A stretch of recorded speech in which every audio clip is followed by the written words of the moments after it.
வணக்கம், welcome to Madurai அம்மா சமையல். வணக்கம், மதுரை அம்மா சமையல். லாக்டவுன் பீரியட் பிறகு அதிக நாள் கழித்து இப்போ தான் சந்திக்கிறோம். தீபாவளி என்றாலே பலகாரம் தான். நம்ம இன்றைக்கி ஒரு ஸ்வீட் பண்ண போகிறோம். அது கேரட் அல்வா.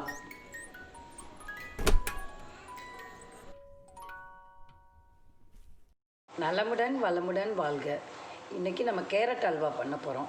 கேரட் அல்வாவில் கார்ன்ஃப்ளவர் மாவு, அதாவது சோள மாவு கலந்து அல்வா பண்ண போகிறோம்.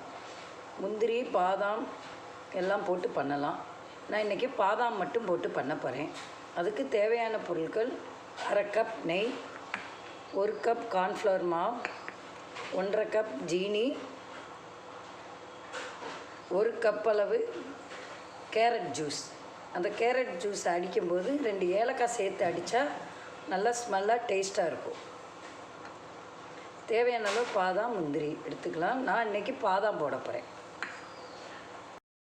மாவு எடுத்து அதே கப்பில் தண்ணி எடுத்துகிட்டு ஒரு மிக்சிங் பவுலில் எடுத்து அதில் மாவு போட்டு நம்ம தண்ணி ஊற்றி நல்லா கெட்டி விழாமல் கலக்கிடணும்.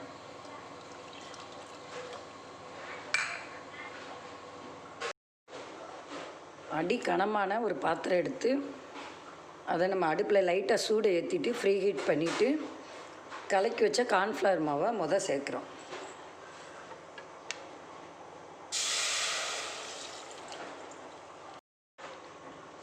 அடுத்து அந்த கேரட் ஜூஸையும் சேர்த்துறோம்.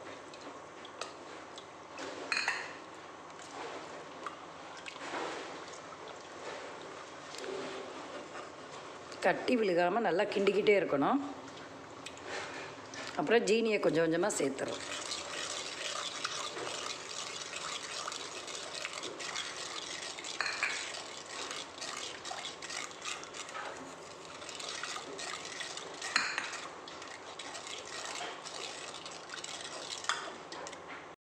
தீ மீடியம் ஃப்ளேமில் வச்சு கொஞ்சம் நேரம் கிண்டிக்கிட்டே இருக்கணும்.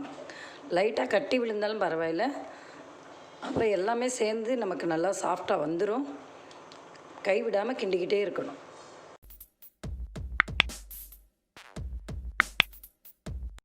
நான் கிண்ட ஆரம்பித்து 3 நிமிஷம் ஆகுது. 3 நிமிஷத்தில் இந்தளவு கட்டியாக வந்துடுது. கட்டியாக ஆரம்பித்தோன்னுமே நம்ம கொஞ்சம் கொஞ்சமாக நெய் சேர்த்துக்கலாம்.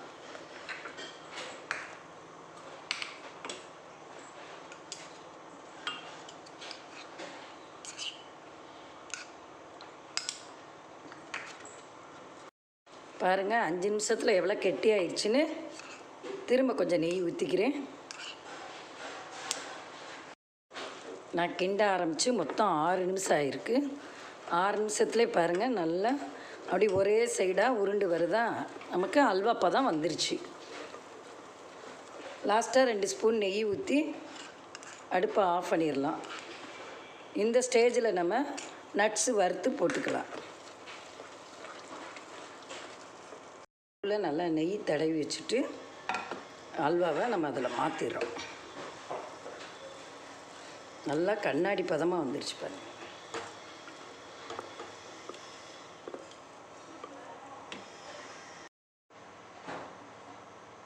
அல்வா ரெடி ஆயிடுச்சு.